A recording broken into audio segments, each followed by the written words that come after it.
बिस्मिल्लाहिर्रहमानिर्रहीम। अस्सलामुअलैकुम नाज़रीन कराम, नई वीडियो में आपको खुश आमदीद कहते हैं। पाकिस्तान में पॉलिटिकल विक्टिमाइजेशन का सिलसिला जारी है। फ़वाद चौधरी साहब को दोबारा गिरफ़्तार करने का एक मंसूबा बना लिया गया है। गुस्सा ठंडा नहीं हो रहा, जबकि दूसरी जानिब शेख रशीद की हालत भी गैर हो चुकी है। और शेख रशीद के साथ क्या कुछ होता रहा और आगे चलकर क्या होना है, इस हवाले से भी कुछ डेवलपमेंट्स हैं।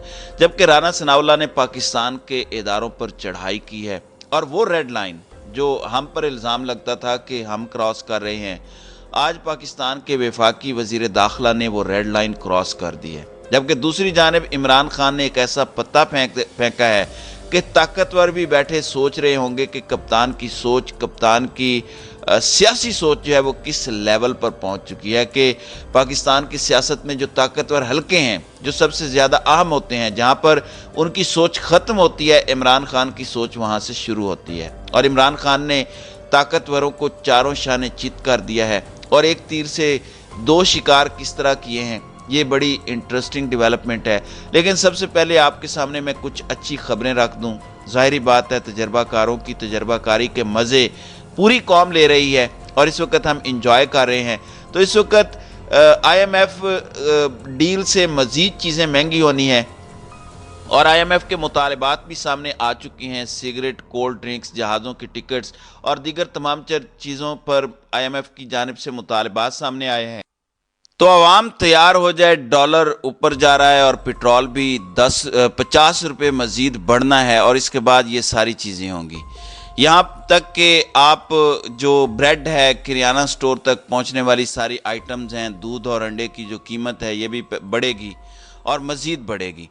अच्छा, अब इस सारे मामले के अंदर मैं आपके सामने कुछ डेवलपमेंट्स रख देता हूँ। अवामी मुस्लिम लीग के सरबराह शेख रशीद के ख़िलाफ़ कुछ मुकदमात दर्ज हुए हैं और इस वक्त शेख रशीद के ख़िलाफ़ बलूचिस्तान के सदर शहर हब के जो सदर थाना है वहाँ पर मुकदमा दर्ज हुआ है।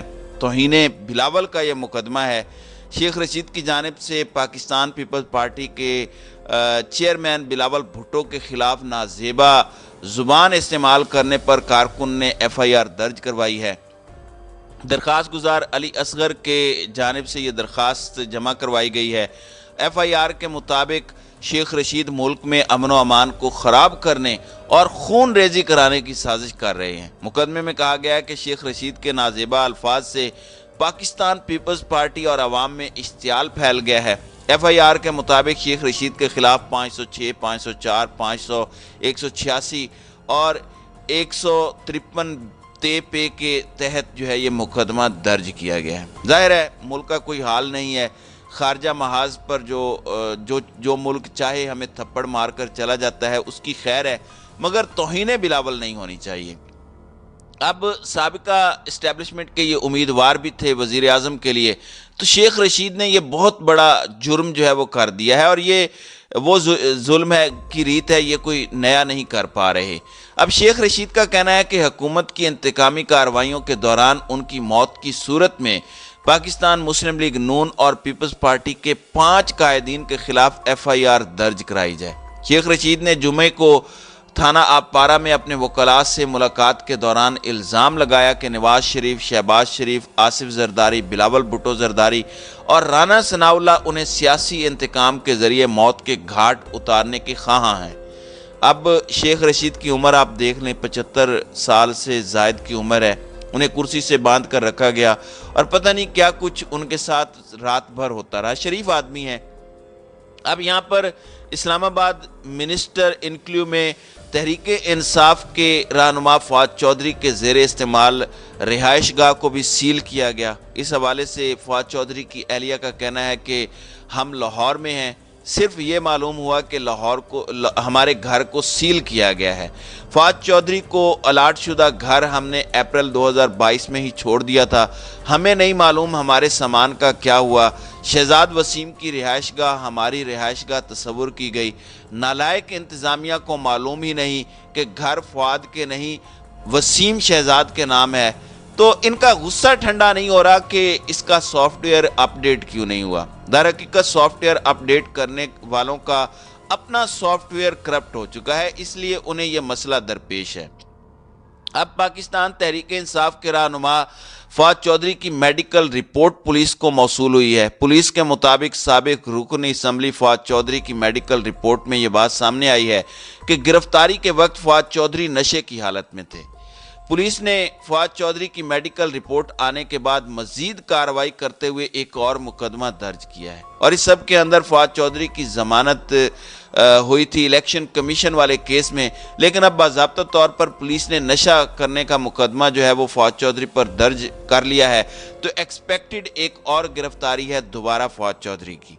अब यहाँ पर अदलिया ही एक ऑप्शन बचता है, लेकिन इसमें मैं ये समझता हूँ कि इस वक्त जो चीफ जस्टिस हैं उन्हें इस सारे मामले पर आज खुद नोटिस लेना चाहिए और ऐवान अदल और कानून की आंखों पर जो पट्टियां हैं बंधी हुई वो उतारने का वक्त हो चुका है। और वो जो तराजू आपने पकड़ा हुआ है, अगर वो तराजू इंसाफ नहीं करेगा तो फिर वो अपने पास रखने का फ़ायदा क्या है? कौम तो सवाल करेगी।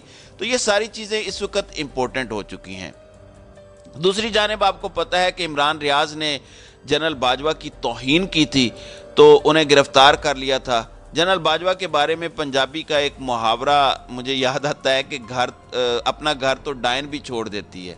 बाजवा साहब ने कोई घर नहीं छोड़ा। अब जनरल बाजवा के खिलाफ ये मौजूदा हुकूमत जो है ये आर्टिकल 6 भी लगाएगी। इन्होंने परवेज़ मुशर्रफ पर भी लगाया था, तो ये कर सकते हैं। अब राना सनाउल्लाह ने कुछ बातें की हैं और राना साहब ने जनरल बाजवा के ऊपर कुछ मजीद इल्ज़ामात लगाए हैं और उन्होंने जनरल बाजवा के ऊपर एक पूरी चार्जशीट जो है वो लगाई है। वफाकी वजीर दाखिला राना सनाउल्लाह ने साबिक army chief general Qamar Javed Bajwa पर 28 नवंबर 2022 तक इमरान खान की सहूलतकारी का इल्ज़ाम लगाया है। राना सनाउल्लाह का कहना था कि 28 नवंबर तक जनरल बाजवा और जनरल फैज इमरान खान की सहूलतकारी करते रहे। वजीर दाखिला ने कहा कि इमरान खान को सड़कों पर लाने के लिए सहूलतकारी की जा रही थी। वजीर दाखिला ने कहा कि हमारी हुकूमत थी उस वक़्त भी इसकी सहूलतकारी हो रही थी, हमारी हुकूमत थी तो इमरान खान नाकाम हुआ। तो अब जनरल बाजवा पर बाज़ाब्ता तौर पर आपके जो वजीर दाखिला हैं वो हमला आवर हो चुके हैं। तो उम्मीद है FIA उनसे मैं ज़ाती तौर पर मुखातिब हूँ कि आप राना सनाउल्लाह के अंडर आते हैं तो हम भी वही सब कर रहे हैं जो आपके मिनिस्टर साहब कर रहे हैं। तो ये कुछ नया नहीं है। अब आपको पता है कि यहाँ पर ऑल पार्टीज कॉन्फ्रेंस बुलाई जा रही है और फवाद चौधरी ने पार्टी क़यादत को एक बड़ा दिलचस्प मशवरा दिया है। मैं समझता हूँ कि फवाद चौधरी का मशवरा बहुत अच्छा है। अब PTI पर प्रेशर है कि कौमी मामला है, APC में शिरकत करें, ये हो गया वो हो गया। तो अब इमरान खान ने एक और फैसला किया है। खान ने कहा है कि हम APC में बैठेंगे, हम ऑल पार्टीज कॉन्फ्रेंस का बाइकआउट नहीं कर रहे। ताकतवर भी सोच में पड़ गए होंगे कि खान टेबल पे आ रहा है, ये तो अच्छी बात है, लेकिन खान ने दोबारा गर्दन से पकड़ लिया है। इमरान खान ने एक तीर से दो शिकार किए। इमरान खान इस वक्त सोच रहे हैं, और ये अंदर की खबर आपको बता रहा हूं, इमरान खान सोच रहे हैं कि APC के लिए शेख रशीद, आजम सवाती और फवाद चौधरी को नामजद किया जाए। फिर हम देखेंगे कि नेशनल कंसेंसस, कौमी इत्तेफाक राय कैसे करते हैं। अब आजम सवाती तो बहुत से लोगों को खटकता है, उन्हें बुरा भी लगता है। अब शेख रशीद भी हैं। अब ये शेख रशीद को कोयटा ले जाएं, जिधर ले जाएं, मुल्क की खातिर तो लाना पड़ेगा। जाहिर है जब वो मुल्क की सबसे बड़ी जमात की नुमाइंदगी करेगा तो आप उसे किस तरह अंदर रख सकेंगे, आपको पेश तो करना पड़ेगा। और अगर आपने ना किया तो फिर ये वाजे हो जाएगा कि आपके लिए मुल्की सलामती, कौमी इत्तेफाक राय से ज़्यादा अहम सियासी इंतकाम है। और ये ऐसे फंसे हैं इस जाल के अंदर, ऐसे फंसे हैं कि ये इन्हें मज़ीद एक्सपोज करने के लिए है, क्योंकि अब इनके लिए आगे कुआं पीछे खाई है। और कप्तान ने एक ऐसी चाल चली है और ऐसी चालें वो चलेगा कि ये सोच में पड़ जाएंगे कि इनके साथ अब आगे होना क्या है। तो नाज़रीन इकराम, आपकी इस वीडियो के हवाले से क्या राय है? अब अपनी राय का इजहार कमेंट सेक्शन में ज़रूर कीजिएगा।